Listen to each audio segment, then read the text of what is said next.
Hello guys, welcome to my channel. Today we will discussing how to prevent image or video shared in a WhatsApp group from being saved to your phone gallery.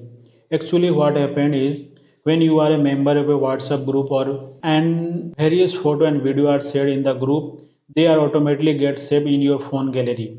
This includes your personal image or video that you shared, filling up your phone storage. Now, if you want to avoid saving WhatsApp group message in your phone gallery, let's start the video and go through the process step by step.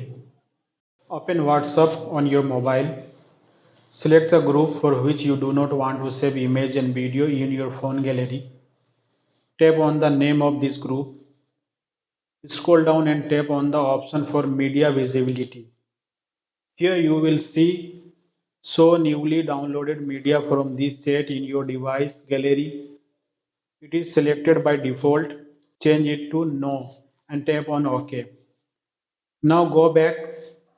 Any image or video shared in this group will not be saved in your phone gallery.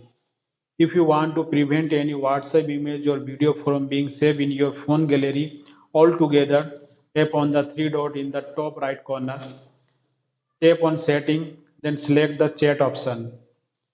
You can see that media visibility is turned on. Turn it off. Once it off, none of your WhatsApp image or video will be saved in your phone gallery. Thank you for watching. I hope this tutorial was helpful in showing you how to stop downloading images from WhatsApp group. If you found this video informative, don't forget to give it a thumbs up. Subscribe to my channel for more helpful tutorials and hit the bell icon to receive notification for my future uploads. If you have any question or suggestion, feel free to drop them in the comment below.